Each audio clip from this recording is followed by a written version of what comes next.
Oui, alors donc, je vais commencer quand ce sera l'heure, mais je vous signale que la séance d'aujourd'hui va être un peu spéciale parce que je donnerai la première heure et ensuite Kiran Ogradi donnera la seconde heure sous la forme d'un séminaire, comme c'est autorisé au Collège de France, donc pourquoi ne pas en profiter.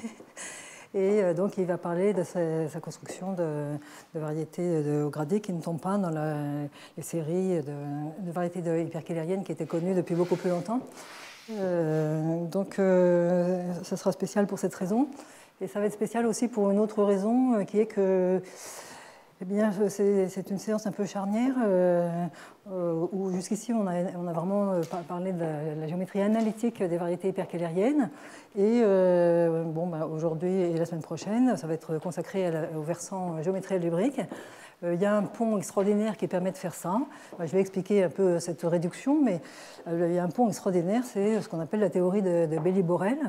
Et je vais être obligée de faire l'impasse là-dessus parce que je ne vais pas avoir le temps de le faire. Cette théorie-là, en fait, on l'apprend plus naturellement quand on suit un cours sur les variétés abéliennes, par exemple. Donc, je vous dirai simplement très vite comment ça marche. Mais en tout cas, ça va être un peu une sorte de changement de décor. Donc, je vous rappelle où on était arrivé l'autre fois. Donc, on prend X, une variété hyperkélérienne, et on va noter H, c'est mieux que. Donc, c'est un réseau muni de cette forme quadratique, isomorphe à H2 de XZ, muni de sa forme de Bovil-Bogomolov. Et donc, on avait introduit l'espace M marqué de X. Bon, je pourrais peut-être mettre H ici.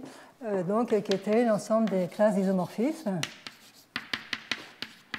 de paires, on va dire XT phi, où XT était une variété hyperkélérienne déformation de X, enfin la structure complexe, c'est une déformation de la structure complexe de X, et phi est un isomorphisme de H2 de XT Z muni de sa forme Bovil-Bogomolov avec ce réseau qu'on a fixé. Et c'est cette donnée-là qu'on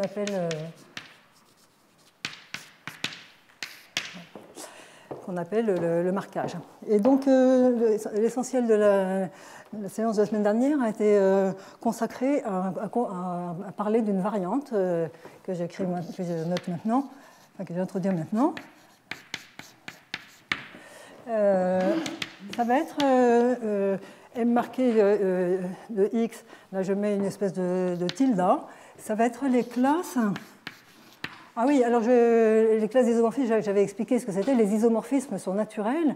C'est les isomorphismes, ça consistait à faire xt phi et x't phi prime. Et bien, un isomorphisme ici, c'était donné par un isomorphisme psi. Donc, comme ça. Et puis, on demandait alors que je ne dis pas de bêtises, on demande que phi prime égale, alors peut-être phi rond psi étoile. Donc c'est ça l'action, enfin, les isomorphismes naturels. Et alors là, donc, la variante, c'est qu'on va mettre, on va remplacer iso par isomorphisme par iso birationnel. Et tout le reste sera pareil. Voilà. Et pourquoi c'est bien défini? C'est par un lemme que j'ai montré la semaine dernière, enfin presque complètement montré. C'est que si ici on a un isomorphisme, au lieu d'avoir un vrai isomorphisme, on a un isomorphisme birationnel. Donc c'est une application birationnelle. Eh bien, un tel psi induit un isomorphisme entre les. Donc, le psi étoile qui est ici, bon, là c'était dans le cas d'un isomorphisme, il existe aussi dans le cas birationnel, mais le point clé c'est que dans le cas birationnel également, on a un psi étoile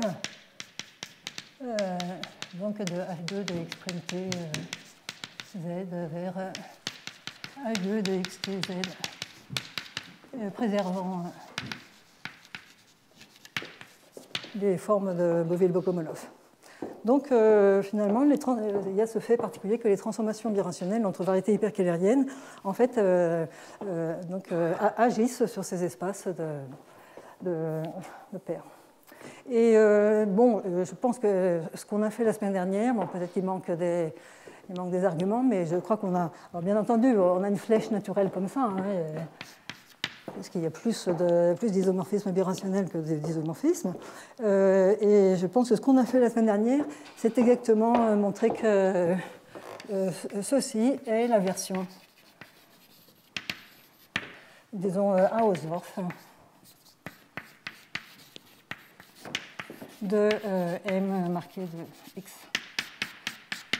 C'est pratiquement, on avait fait l'implication dans les deux sens, Burns-Rapoport dans un sens, et puis le théorème de Weibrecht dans l'autre sens. Essentiellement, ça nous dit ça. Alors je dis essentiellement parce que je ne suis pas complètement sûr que ça donne une preuve tout à fait complète de cet énoncé-là, mais en tout cas, c'est ce qu'on a fait. Donc maintenant, c'est avec cet espace-là qu'on va travailler. Sur ce M marqué de X, on avait expliqué qu'on avait l'application des périodes. Donc vers, alors je vais noter DH, c'est ça l'intérêt d'avoir introduit cette notation ici. Donc le domaine des périodes, là, c'était à l'intérieur de P de HC. On prend les alphas tels que Q de alpha égale 0, Q de alpha alpha bar supérieur à 0. Donc je devrais mettre un QH ici. Voilà, donc on avait l'application des périodes là, que j'avais définie l'autre fois. Et précisément parce que ceci est la version à Hausdorff de ceci, cette application des périodes, elle se factorise comme ça. Et donc, alors la surjectivité de l'application des périodes,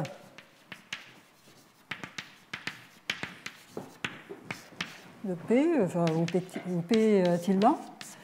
Ça, je l'avais déjà évoqué à un moment donné. C'est un résultat qui est dû à Weibrecht. Et c'est obtenu en utilisant on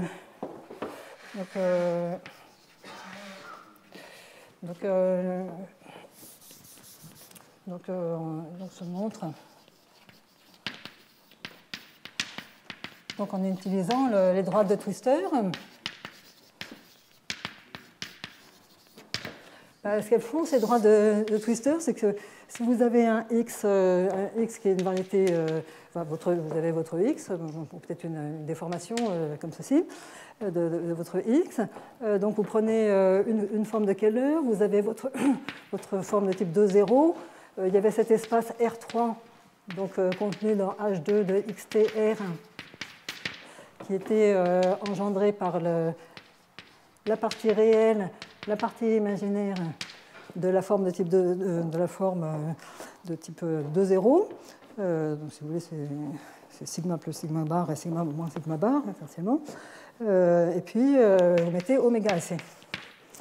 Et ce qu'on avait expliqué, c'est que les droits de Twister, alors ces espaces, ils ont la propriété que ce sont des plans, des plans qui sont, bon, à la fois ils sont réels, mais enfin, des plans, je dirais plans projectifs, mais ils sont positifs. Ça, c'est le théorème de l'indice de Hodge qui nous le dit. Et donc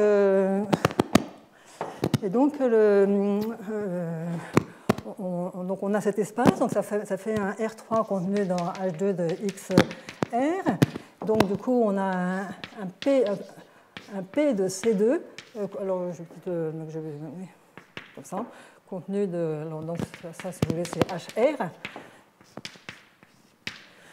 Du coup, on va avoir un P de C2 contenu dans HC et on va intersecter la conique. Donc, on va intersecter avec la quadrique Q égale 0. ça nous donne, donc intersecté ça nous donne une conique dans ce plan projectif. Et donc, elle est entièrement contenue dans le... Vous voyez, là, on a cette condition Q de alpha, alpha bar supérieur à 0. En fait, la particularité de ces coniques, c'est qu'elles sont entièrement contenues dans cet ouvert Q de alpha, alpha bar supérieur à 0. Et donc, tout le problème de la surjectivité, c'est de montrer que finalement, on peut atteindre tous les points. Donc, atteindre tout D, donc en effectuant, donc en se déplaçant le long de droite de Twister. Alors là, je triche un petit peu parce qu'après, il faut savoir où sont les classes de Keller. Vous voyez, ces plans R3, ils ne sont pas tout à fait arbitraires parce qu'il faut pas seulement qu'ils soient réels positifs, mais il faut aussi que le oméga soit une classe de Keller. Mais ça, on a déjà travaillé sur la question. On sait que les classes de Keller, essentiellement, c'est tout le cône. C'est tout le cône positif. Enfin bref, on a déjà décrit le cône de Keller, donc on sait où sont les omégas. Essentiellement, on peut prendre pratiquement n'importe quel oméga avec de type 1,1 avec Q de oméga supérieur à 0. Donc on va se déplacer comme ça. On part d'un point. Voilà, on peut aussi utiliser le fait que l'application des périodes est ouverte, mais finalement, ce n'est même pas la peine. Et puis, on peut, comme ça, se promener dans D en utilisant le long de ces droites de Twister. Donc, le point crucial, c'est d'ici d'avoir des familles complètes de telle variété. Donc, ça permet d'aller très loin dans l'espace D. Voilà, donc on a la surjectivité. Et puis, le théorème important, je pense qu'il faut vraiment que je fasse quelque chose là.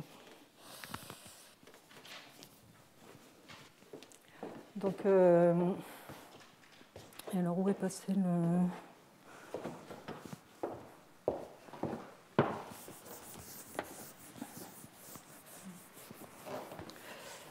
Et donc, bien le théorème de Verbitsky, qui est une forme du théorème de Torelli. Donc,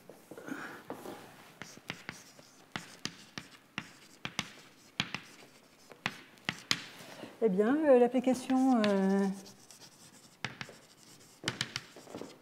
P tilde est un isomorphisme sur chaque composante connexe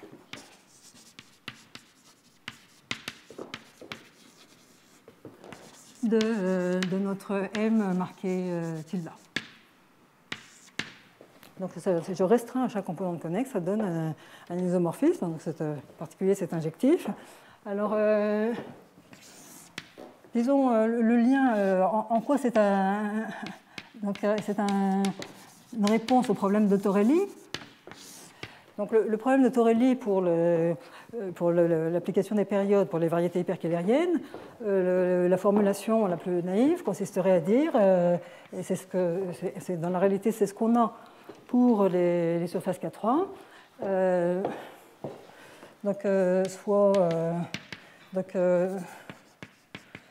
X' de variétés hyperkélériennes, mettons dans la même classe de déformation pour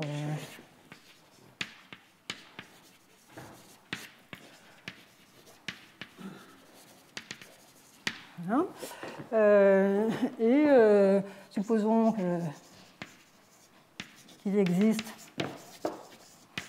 un isomorphisme entre H2 de X', enfin H2 de XZ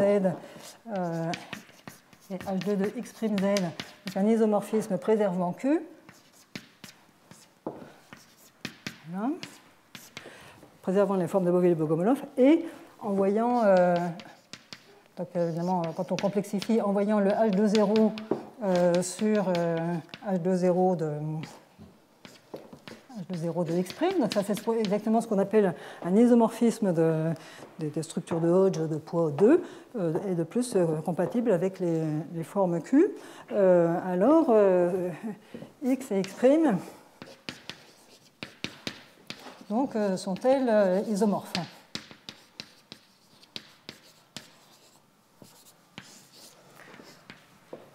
Alors, maintenant, donc si on regarde l'énoncé de Verbitsky, on se rend compte que la réponse est oui, si l'espace M marqué tilde n'a qu'une seule composante. Et donc, en partie, enfin, c'est le cas qu'on rencontre dans le cas des surfaces 4-3. Mais en général, il y a une subtilité qui apparaît et qui est liée au fait. Donc on peut dire que la réponse de Verbitsky, c'est une sorte de réponse, c'est magnifique, c'est une réponse oui-non. Elle dit oui à condition de choisir pas forcément tous les phi, mais certains phi qui sont, je dirais, qui satisfont certaines conditions. Enfin, ça fait, pour moi, pour un groupe d'indices finis de phi. Oui, si phi. Alors on peut dire une manière de formuler sa réponse. Oui, si phi est obtenu par transport parallèle.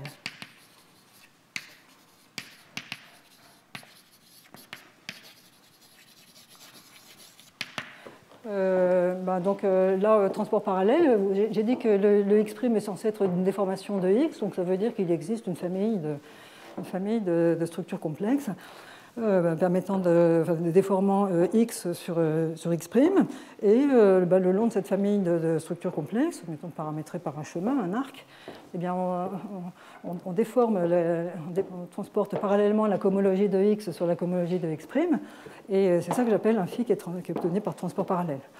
Et donc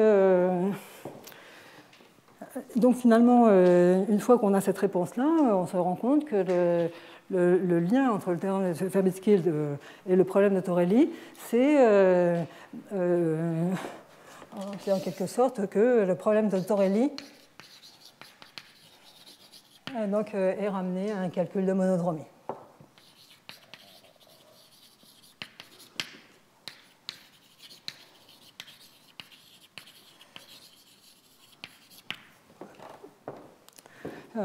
Donc la monodromie agissant sur la cohomologie des fibres. La monodromie, essentiellement, c'est la même chose que le transport parallèle. C'est le transport parallèle si les deux points qu'on regarde dans notre espace de déformation sont les mêmes. Voilà, donc bon. Alors bon, donc je pense que le M tilde, on va dire, ça va être la version à Hausdorff du M, sachant que c'est très difficile à définir. Bon. Je pense quand même que ce qu'on a fait, ça montre que ça se factorise par l'espace que j'ai introduit. Bon, alors donc mea culpa. L'autre chose, bien sûr, c'est que la réponse de... Donc, il y a deux choses. Dans la réponse de Verbitsky, il y a deux choses. C'est bien sûr ce problème des différentes composantes connexes du M tilde, donc, qui est lié au fait que la monodromie peut ne pas être tout. L'autre problème, bien sûr, c'est qu'il faut remplacer ces isomorphismes par d'éventuels isomorphismes birationnels. Donc, les isomorphismes sont remplacés par des isomorphismes birationnels.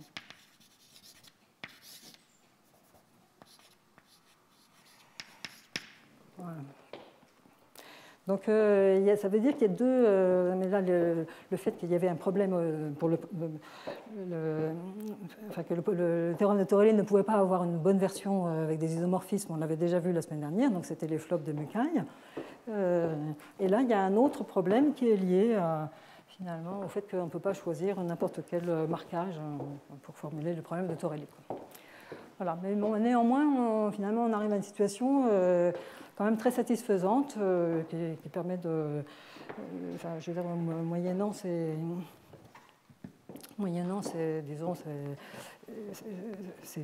variantes au problème de Torelli qu'on doit apporter. Voilà. Alors, donc maintenant, l'étape d'après. Bon, donc... Bon, excusez-moi si ce M tilde n'est pas tout à fait ce qu'on aurait voulu, mais bon,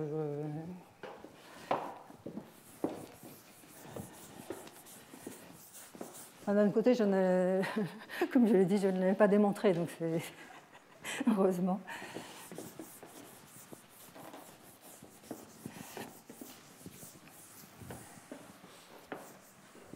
Non, mais je pense que c'est le problème de... Oui, alors là, on voit... ce qui se passe, c'est que dans le cas que tu dis, oui, ce qui se passe, c'est qu'on a des transformations sur la monodromique localement qui ne viennent pas d'automorphisme de la surface K3, c'est ça, dans le cas des transformations de Picard-Lifshitz.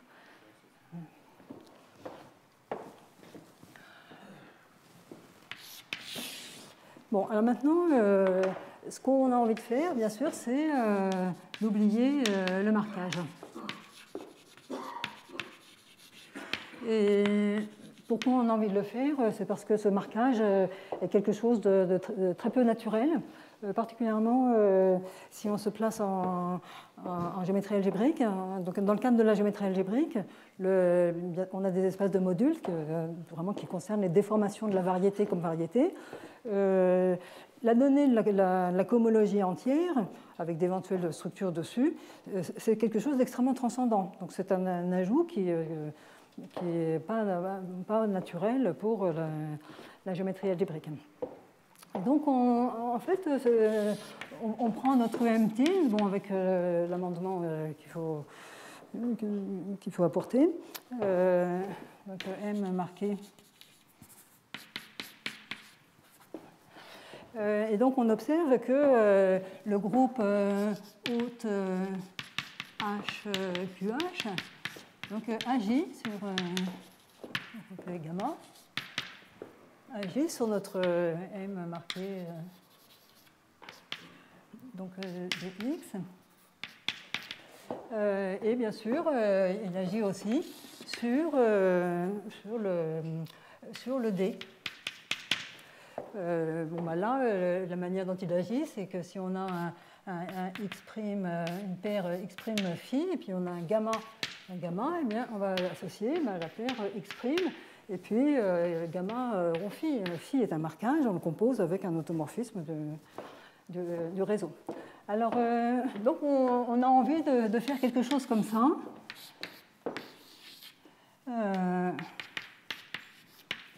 Et la raison pour laquelle on ne fait pas ça, c'est que l'action du groupe gamma est très mauvaise.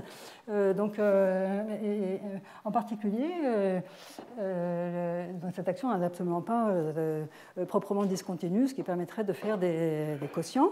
Donc, quels sont les groupes d'isotropie?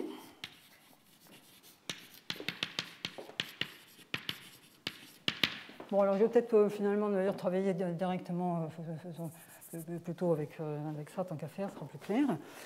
Si je prends donc, les groupes d'isotropie ici, et ben, donc c'est quoi? Donc je prends un X phi et je prends un gamma d'un gamma. Et donc je veux que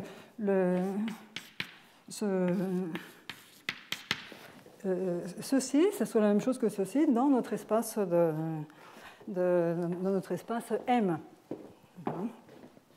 Et donc, ça revient à dire que, eh bien, si je regarde la définition, c'était l'ensemble des classes d'isomorphisme de paires, ça revient à dire qu'il existe un isomorphisme psi, donc tel que psi étoile égale gamma rond phi. Donc, alors je dis vérité, psi étoile rond phi. Et donc la conclusion, c'est que les groupes d'isotropie, on va dire gamma de la paire X phi, eh c'est tout simplement l'image des automorphismes du groupe des automorphismes de X dans le groupe des automorphismes de H.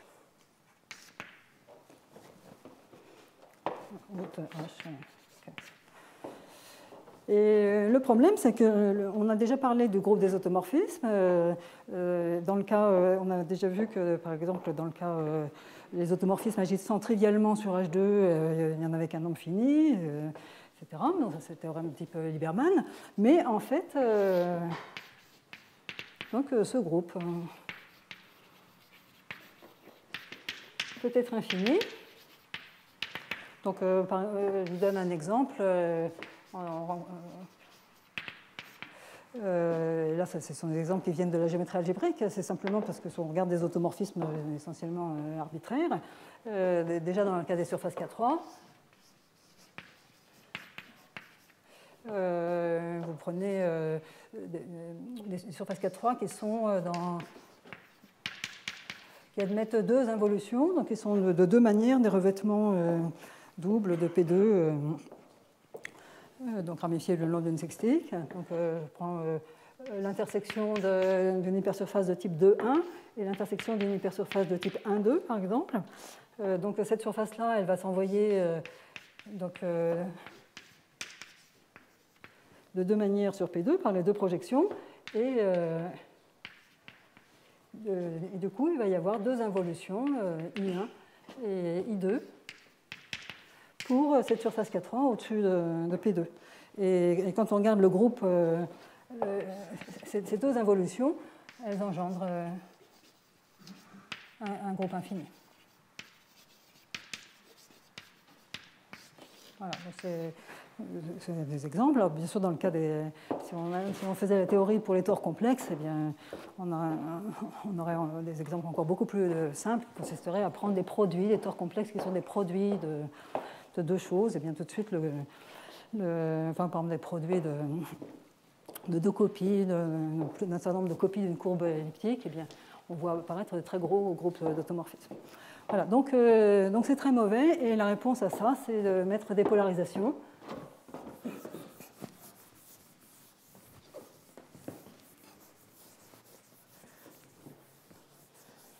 Et donc, essentiellement, maintenant, tout ce qu'on va faire, c'est refaire toute cette théorie, mais au lieu de regarder des variétés hyperkählériennes compactes sans autre contrainte, eh bien, on va regarder uniquement des variétés hyperkählériennes polarisées. Et polarisées, ça veut dire en particulier projectives. Donc finalement, polarisation. Maintenant, on repart avec notre X. On a ce H que j'ai introduit tout à l'heure, qui est simplement le réseau de cohomologie. Et on va se donner un L dans H avec Q de L, c'est-à-dire à 0. Et donc, on va... bon, alors donc maintenant, je vais faire comme ça. Donc, voilà, avec sa version séparée. Donc je ne vais pas trop écrire la définition. Et donc, on va dire, non, là, justement, je crois que je n'ai pas de problème de séparation. Alors, donc, M de X, L, donc ça va être l'ensemble des classes d'isomorphisme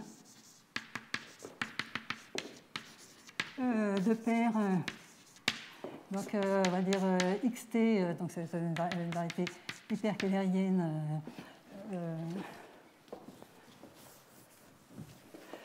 alors peut-être que je vais même mettre de triple.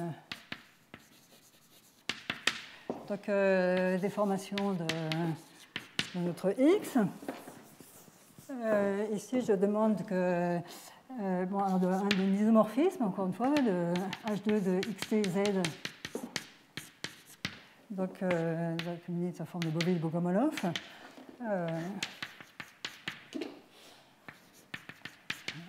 Et puis, on va demander qui est LT, donc, qui est dans pic XT, avec LT ample et C1 de LT égale LT avec, et c'est là que le marquage intervient, c'est qu'on veut que via le marquage, la polarisation, ça soit la classe fixée L.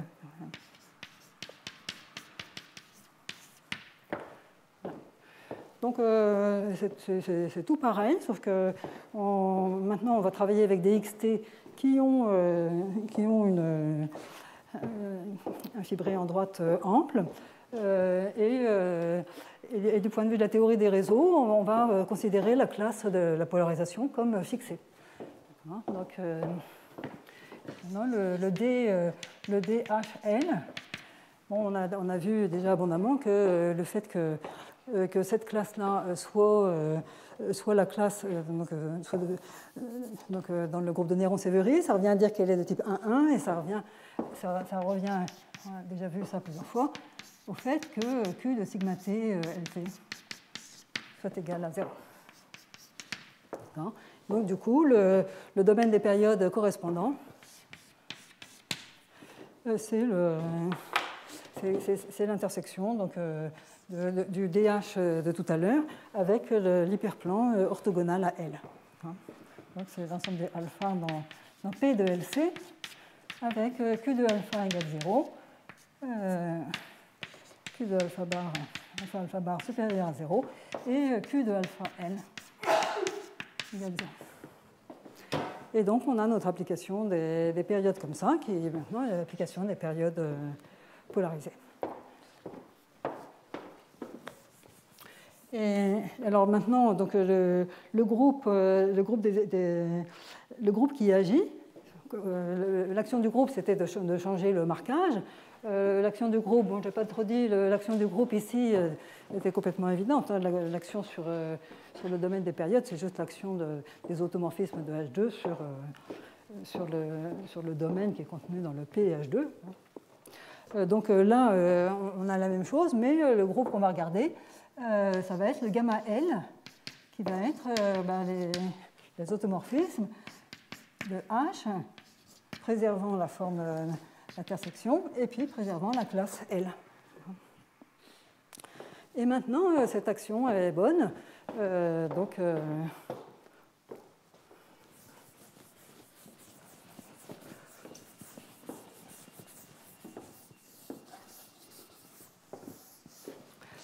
Alors, donc, l'action de ce groupe gamma L, donc, elle va être proprement discontinue. Il y a des points fixes, mais peu importe.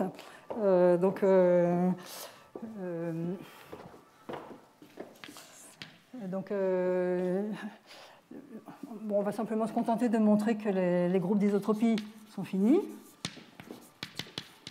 Alors, donc, le gamma L, donc, encore une fois, il agit donc,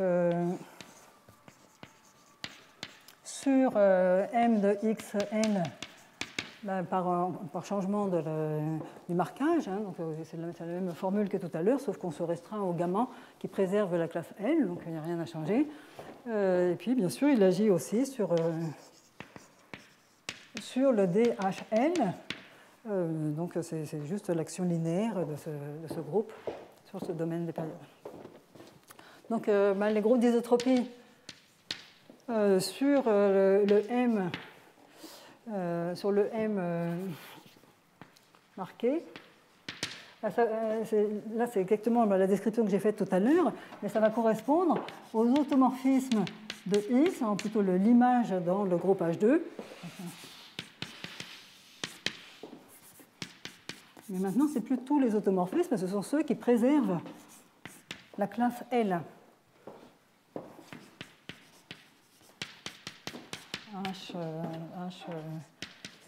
L. Et ce groupe-là, il est fini. Bon, par Lieberman, comme conséquence de Bishop, les automorphismes d'une variété. Là, bien sûr, on utilise le fait que le haut de 0 est trivial, mais c'est la compacité du groupe des automorphismes préservant une classe, la classe d'une polarisation. Et donc, alors peut-être c'est intéressant de voir indépendamment pourquoi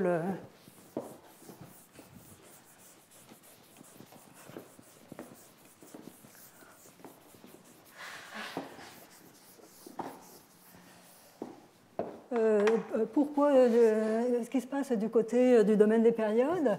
Maintenant, je regarde les groupes d'isotropie. Donc, d'un point sigma dans notre DHL, eh bien, c'est quoi? Associé à sigma, bon, sigma, sigma détermine une une structure de Hodge, mais en particulier, ça détermine, donc je prends mon sigma dans HC, donc avec Q de sigma, satisfaisant les conditions là, du domaine de période. Donc on a une décomposition. Donc ça c'est Q de...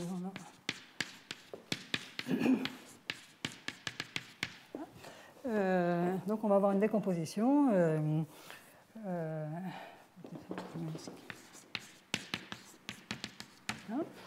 de HR sous la forme suivante.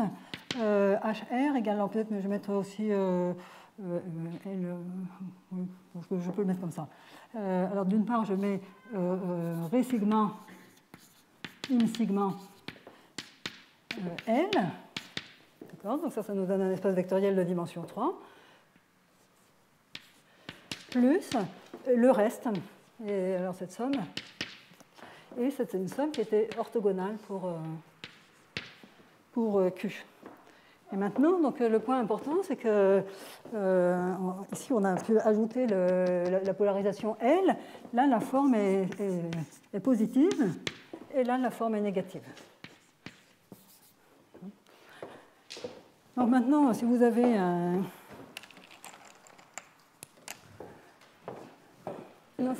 gamma, donc dans gamma L, donc préservant avec gamma sigma égale sigma, eh bien ce gamma va agir sur HR en préservant cette décomposition.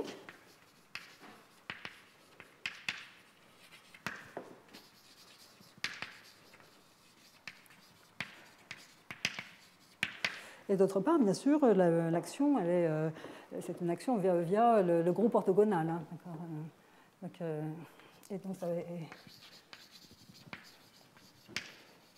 c'est justement parce que ça préserve Q que je sais que ça préserve ça, donc ça va préserver aussi la décomposition orthogonale.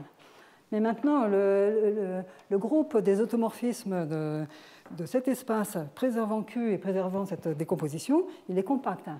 Voilà. Donc gamma appartient à un sous-groupe compact de O de HR, à savoir le groupe qui préserve chacun des morceaux, et c'est compact parce que ici j'ai une forme définie positive et ici j'ai une forme définie négative. Et donc la conclusion, c'est que le groupe d'isotropie ici, eh bien, il est à la fois discret et puis contenu dans un groupe compact, et donc il est... on peut dire le gamma L sigma, le groupe d'isotropie, est à la fois discret et compact. Et donc voilà, ça explique pourquoi c'est fini. En tout cas, là, tout ce qu'on voit de ce point de vue-là, c'est la différence entre des structures de Hodge polarisées et des structures de Hodge non polarisées pour lesquelles je n'aurais pas ce L, et ce L se mettrait ici, et du coup, ici, j'aurais une forme d'intersection indéfinie avec plein de choses qui peuvent se passer. Voilà, et donc, eh bien maintenant, c'est là qu'il y a un peu un tour de passe-passe. Enfin, c'est beaucoup plus qu'un tour de passe-passe, c'est une sorte de pont extraordinaire entre deux univers, on peut dire.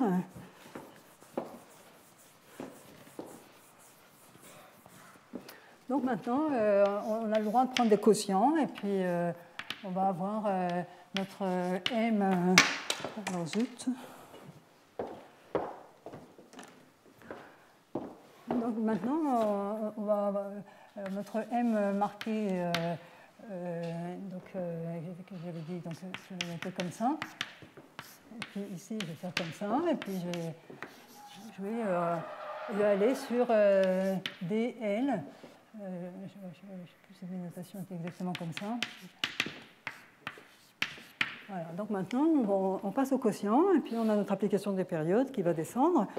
Et le miracle, c'est la théorie de Belli-Borel.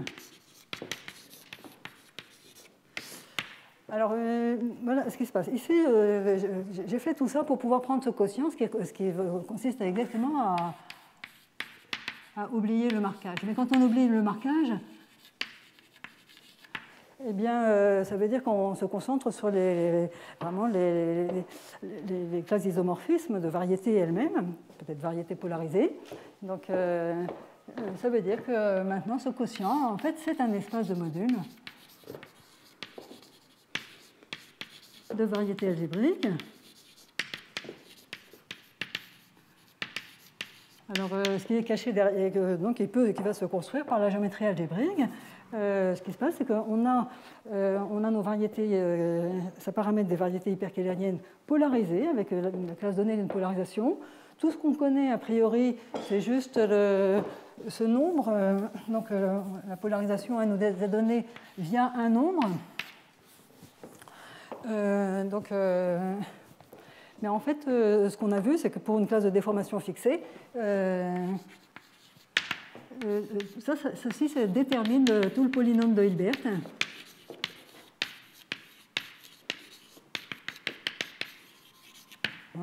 De ces variétés xt et lt. Et bon, alors après, il faut travailler un petit peu pour savoir que pour ces variétés-là, une fois que je me suis donné le polynôme de Hilbert, eh bien, il y a un entier n tel qu'une certaine puissance plonge, une certaine puissance, ce qu'on va regarder, c'est des choses comme ça. Voilà. Et puis, quand même, ce qu'il faut savoir, c'est que pour une certaine puissance n explicite, enfin, je veux dire surtout bornée, toutes ces systèmes-là vont donner un plongement des variétés xt dans l'espace projectif. Et du coup, lorsqu'on va avoir un certain schéma de Hilbert, donc paramétrant ces variétés plongées, donc on obtient une telle chose chaque fois qu'on prend une base des sections de ce fibrine. Et puis, c'est la théorie de Hilbert. Alors pourquoi bon, bien sûr, là, ça va nous donner des variétés plongées d'un certain degré. Ce qui se passe, c'est que dans le schéma de Hilbert des sous-variétés de l'espace projectif, les variétés hyperkählériennes vont former un ouvert. Donc, on ne perd pas d'informations, en adoptant le point de vue plongé. Et puis, donc dans la théorie de construction d'espace de modules par Mumford, eh bien, le schéma de Hilbert, ça consiste à regarder la variété comme plongée explicitement dans un espace projectif, ce qui veut dire qu'on a choisi une base de section d'un système linéaire, mais après on veut oublier, c'est le choix de cette base qu'on veut oublier, et donc on doit faire le quotient par l'action des automorphismes de cet espace, enfin, de cet espace projectif. Donc là, on a le point de vue de la géométrie algébrique qui absolument et totalement différent, mais donc qui va dire, qui va mettre une structure algébrique là-dessus, donc en particulier une structure de variété algébrique définie sur, bon, au moins sur Q, ça c'est peut-être sur un corps de nombre. Voilà. Et maintenant, ce que dit Belli-Borel, c'est que ceci est une variété algébrique.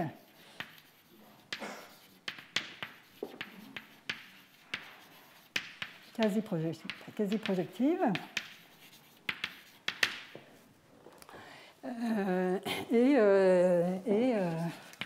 Et bien, le PL est un morphisme de variété algébrique.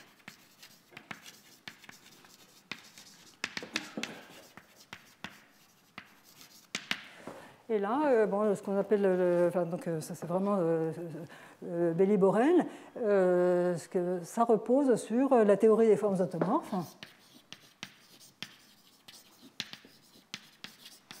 Les formes automorphes, essentiellement, ce sont des sections vous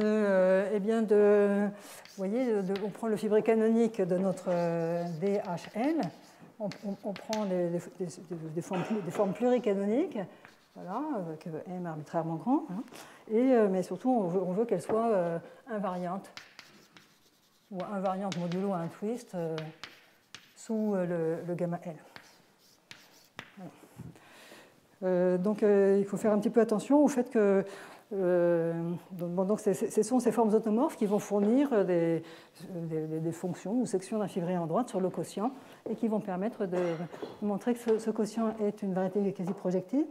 Il y a une chose à laquelle il faut faire un petit peu attention. C'est que là, je dis les formes automorphes, ce sont des formes pluricanoniques sur le domaine des périodes qui sont invariantes sous le groupe. Ça a l'air de suggérer que quand je prends le quotient, ça va être une variété de type général. Et là, il y a plusieurs objections à faire. C'est d'abord le fait que pour donner un sens à une variété de type général, il faut regarder ses compactifications. Et ce qui peut se passer, c'est que quand on descend, la variété qu'on va obtenir, elle est seulement quasi-projective, donc elle va avoir un bord à l'infini. Ces formes invariantes, elles vont descendre en des formes invariantes d'une certaine manière, mais on ne sait pas s'il n'y a pas des pôles à l'infini. Donc ça, c'est un des problèmes qui rend compliqué le calcul de la dimension de Kodaira de ces quotients. L'autre difficulté, c'est le fait qu'il y a de la ramification. Quand il y a de la ramification, les formes pluricanoniques invariantes sous le groupe, ce n'est pas la même chose que les formes pluricanoniques en bas. Il faut tenir compte, il y a une formule de ramification qui va vous dire la différence. Donc ce sont ces deux problèmes qui font que ça, c'est vrai. C'est lié aussi à des propriétés de courbure et d'hyperbolicité de ce D. Mais quand on prend le quotient et quand on veut compactifier, on rencontre des difficultés différentes qui changent en particulier le calcul de la dimension de cohérence. Voilà, bon, donc je ne vais pas trop dire plus. Ce que je veux dire, c'est que maintenant, grâce à ça a été formidablement utile dans le cadre général où on n'avait pas de polarisation ou rien. Mais maintenant, grâce à ce pont, on s'aperçoit qu'on peut faire finalement une autre théorie qui est la théorie des variétés hyperkählériennes dans le cadre de la géométrie algébrique. Et donc, ce qui est assez remarquable aussi dans tout ça, c'est que finalement, dans la pratique, c'est quand même ce point de vue-là qui a permis de construire des variétés algébriques intéressantes, des variétés hyperkählériennes intéressantes. Et donc, c'est un peu à ça qu'on va consacrer la fin de cette séance aujourd'hui et puis la dernière séance la semaine prochaine. Alors, donc là, je dois terminer à 11 heures. Donc, je vais commencer par introduire un petit peu ce que va faire Kiran Ougradi en vous parlant des exemples. En fait, alors, quand je dis exemples, il ne s'agit pas d'exemples spécifiques, mais de familles d'exemples, c'est-à-dire on veut avoir des modèles pour le type topologique et le type de la classe de déformation. Alors, j'avais déjà mentionné le HILB2, le HILB2 d'une surface K3, et en fait, ça se généralise en toutes dimensions. Donc, ça, c'est Beauville et Dickey. Donc, si on prend S, une surface K3,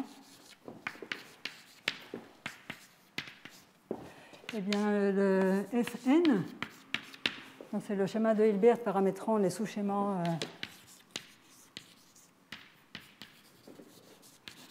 de longueur n. Donc, ceci est une variété hyperkählérienne.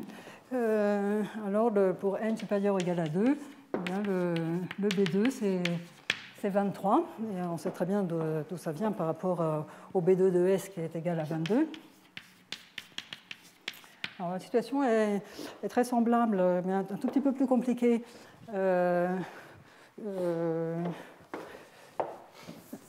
Que celui de n égale 2, que j'avais déjà expliqué. Peut-être que je peux dire... il y a ce théorème de Fogarty qui nous dit qu'il va être sublimé très très vite par Mukai, en fait, qui nous dit que ce Sn est lisse. En partir de la dimension 3, le schéma de Hilbert ponctuel n'est plus lisse. Et maintenant, il y a aussi un théorème important de Briançon qui nous dit que quand on regarde le Sn sur Sn, donc c'est ce qu'on appelle le morphisme de Hilbert-Shaw, eh bien, donc qui a un schéma associé le cycle correspondant, donc le support, les points comptés avec les multiplicités locales, eh bien, donc les fibres sont irréductibles. Et alors, donc, au-dessus de dimension sigma de CI-1, on va dire au-dessus de... Bon, ici, j'ai un point ici, on va le représenter par un certain nombre de points. Bon, ce sont des points distincts comptés avec des multiplicités CI.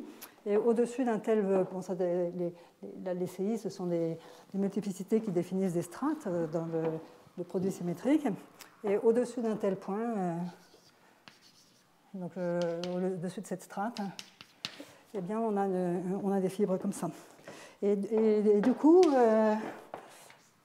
ce qu'on en déduit, c'est que si je prends Sn moins, alors donc on va dire eh bien l'image inverse de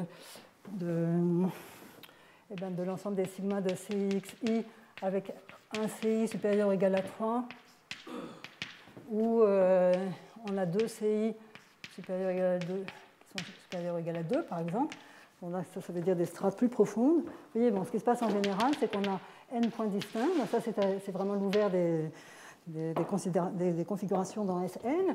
Et puis ensuite, le cas suivant, c'est un point de multiplicité 2, et puis ensuite n-2 points de multiplicité 1.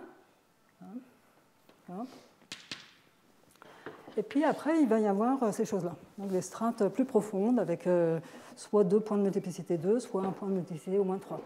Eh bien, le théorème de Briançon nous dit que ça, c'est est un ouvert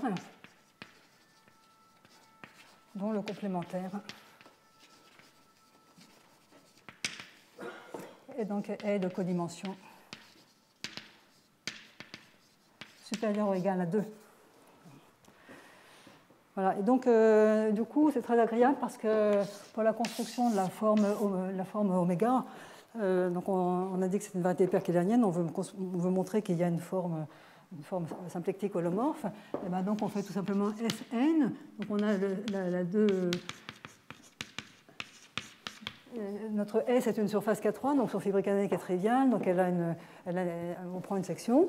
Et puis sur Sn, on prend sigma de PRI étoile sigma S. C'est une deux formes qui est invariante sous le groupe symétrique. Ça descend sur S, on va dire Sn, dont moins les diagonales, bien sûr. Mais on veut mieux que ça, donc on va mettre U. Et donc, en fait, ce qu'on montre, ça s'étend à U, et c'est non dégénéré. Ça, c'est exactement le calcul que j'ai déjà fait dans le cas du S2, parce qu'on a juste à regarder ce qui se passe quand deux points arrivent ensemble, et ça, j'avais expliqué, c'est un éclatement et ensuite le quotient par une involution. Et une fois qu'on a étendu à U et que c'est non dégénéré, et bien, du fait que le complémentaire est de codimension supérieure ou égale à 2, eh bien, ça va encore s'étendre par Hartog, et ce sera non dégénéré, parce que la non-dégénérescence, c'est quelque chose qui apparaît en codimension 1. C'est au calcul de oméga puissance n, c'est un pfaffien.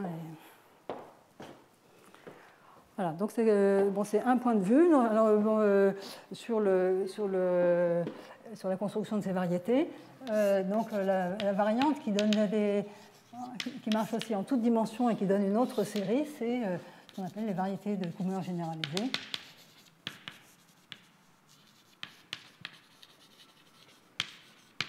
Voilà. Donc, pour le coup, il faut prendre A une surface abélienne, un tore complet de dimension 2. Et puis, Kn de A, bon, bah, on va dire c'est la composante symplectique de bien, A. Donc là, vous avez, exactement par le même procédé, vous avez une variété qui a une forme de type 2,0, donc non dégénérée. Mais elle n'est pas hyperkélérienne parce que, essentiellement, elle est dans un revêtement étal près, elle a un facteur abélien qui est A. Donc essentiellement, c'est ça. Et donc le facteur hyperkélérien, il apparaît ici. Voilà, donc il y a ça. En fait, je voulais simplement terminer en disant que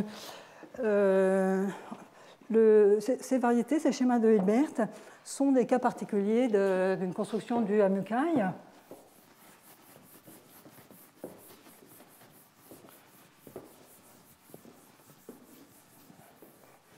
Et en fait,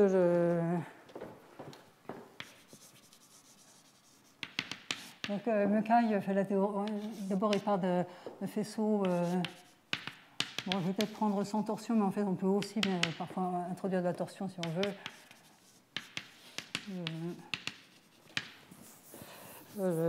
C'est pas. Enfin, c'est pas crucial. Donc, sur S. Et puis, on va supposer que E est simple, c'est-à-dire que and S c'est une surface K3.